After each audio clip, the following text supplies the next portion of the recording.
Nasir electronics mobile shoppe furniture व e bike centre Salgare घेऊन आली गुढीपाडवा धमाका इलिको कंपनीची ई बाईक सर्वात स्वस्त एकदम जबरदस्त फक्त 39,500 पासून पुढे कोणत्याही कंपनीची जुनी ई बाईक द्या नवीन ई बाईक घ्या एक्सचेंज ऑफर बजाज फायनान्सच्या साहाय्याने 0% व्याजदर कोणत्याही वस्तू खरेदीवर लकी ड्रॉ कुपन आमच्या शाखा क्रमांक 1 पोस्ट ऑफिस समोर सलगरे शाखा क्रमांक 2 हिरा हॉटेल चौक मिरज शाखा क्रमांक 3 देशिंग कॉर्नर कवठे महांकाळ शाखा क्रमांक 4 नायरा पेट्रोल पंप समोर हल्याळ रोड आथनी।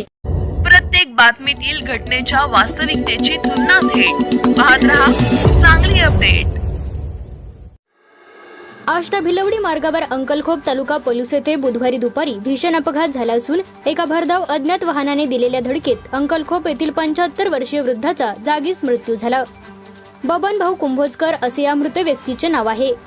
मिळालेल्या माहितीनुसार बबन कुंभोजकर हे आपल्या M80 दुचाकीवरून क्रमांक MS10 D2169 वरून अंकलखोपहून भिलवडीच्या दिशेने जात होते। दुपारी 3 वाजण्याच्या सुमारास ते भगतसिंग हायस्कूल जवळ आले असता पाठीमागून आलेल्या एका भरधाव अज्ञात वाहनाने त्यांच्या दुचाकीला जोरदार धडक दिली। ही धडक इतकी भीषण होती की कुंभोजकर यांना रस्त्यावर काही अंतरावर फरफटत नेले गेले।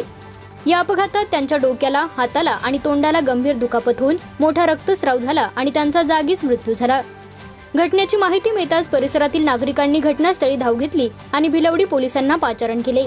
पोलिसांनी तातडीने घटनास्थळी पोहोचून पंचनामा केला। त्यानंतर वाळव येथील रेस्क्यू टीमचे श्रीकांत ठिगळे यांच्या रुग्णवाहिकेतून मृतदेह शव विच्छेदनासाठी भिलवडी प्राथमिक आरोग्य केंद्रात हलवण्यात आला।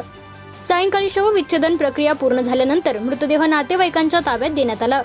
या प्रकरणी मृत बबन कुंभोजकर यांचे पुतणे प्रशांत कुंभोजकर यांनी भिलवडी पोलीस ठाण्यात फिर्याद दिली असून पोलिसांनी अज्ञात वाहन चालकाविरोधात गुन्हा दाखल केला आहे।